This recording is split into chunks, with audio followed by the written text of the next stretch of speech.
Presented by Unique Films. Unique Films. Unique Films. Unique Films.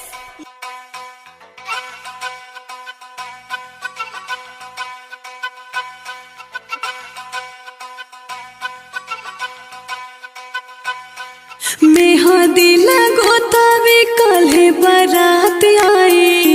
देखो तानी कौन सरवा दुल्हन बनाई, दुल्हन बनाई, दुल्हन बनाई। हो मेहंदी लगोतावे कल्हे बारात आई।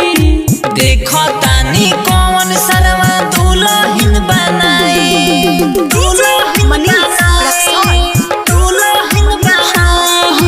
कुछ दिन पहले हो गइल बा हमरो सगाई।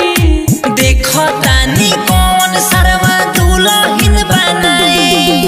Mix by Sneha recording studio Janpur. कौन सरवा दुल्हन बनाई। Manish Rexon. कौन सरवा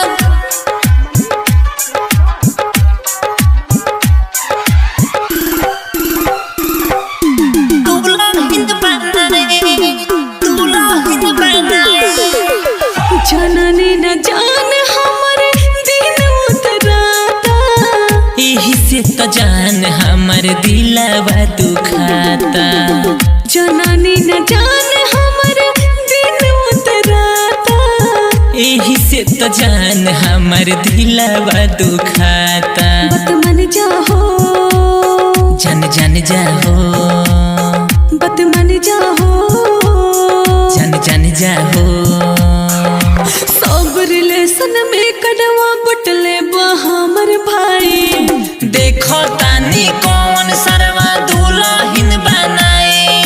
मेहंदी लगोतावे कल्हे बारात आई। देखो तानी कौन सरवा दुल्हन बनाई। Mix by Sneha recording studio Janpur.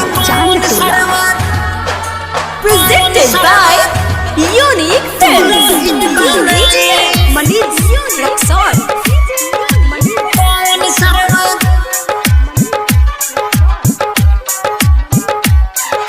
Mix by Sujit बाबू। दुल्हन बनाई, दुल्हन बनाई। बोलो मुरते सुतने तड़पिल हम हो। दिलवा के बात सुनो सारा मासूम हो। बोलो मुरते सुतने तड़पिल हम हो। दिलवा के बात सुनो सारा मासूम हो। गुलसुदर्शन ये पूछे ले, सुजित बाबू। ये सोचे ले। इतने प्यार करेला तो काहे बने कसाई। देखो तानी कौन सरवा दुल्हन बनाई। मेहंदी लगोतावे कल्हे बारात आई। देखो तानी कौन